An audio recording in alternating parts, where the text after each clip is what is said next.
Now, what happens when somebody else decides, listen, I'm going to try to infiltrate this other person's bubble and create some drama inside there so that the people who are caught in their little space, one by one, will start to convert to the way I am thinking by implanting disinformation and misinformation inside there to get them to think a particular way.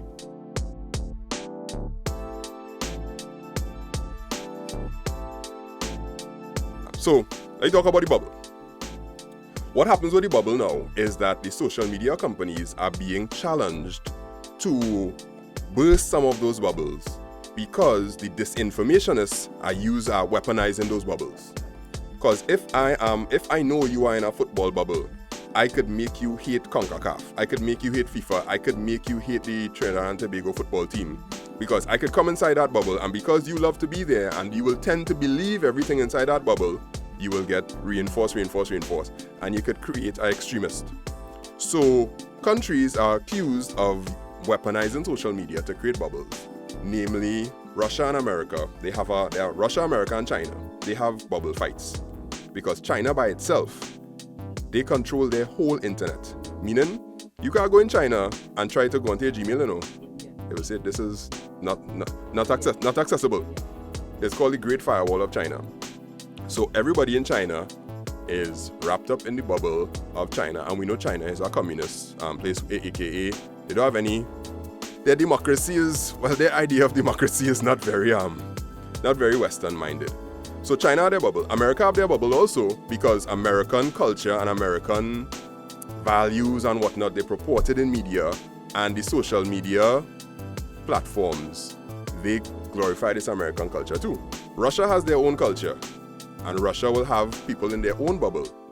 Now, what happens when somebody else decides, listen, I'm going to try to infiltrate this other person's bubble and create some drama inside there so that the people who are caught in their little space, one by one, will start to convert to the way I am thinking by implanting disinformation and misinformation inside there to get them to think a particular way.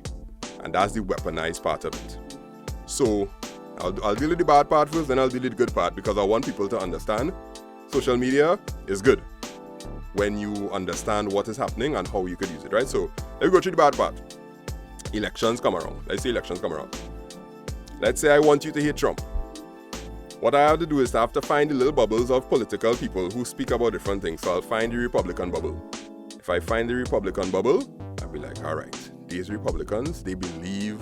No, I'll find the Democratic bubble, Find the Democratic bubble, and I'll say, okay, these Democrats, they want to not like Trump. But they really hate him. But what if I create ads and put it inside their bubble? Because remember, once in the bubble, they're going to keep refreshing, repeating, and you're not going to come out of there. And they plant the disinformation inside there. Then they could get all the Democrats who were,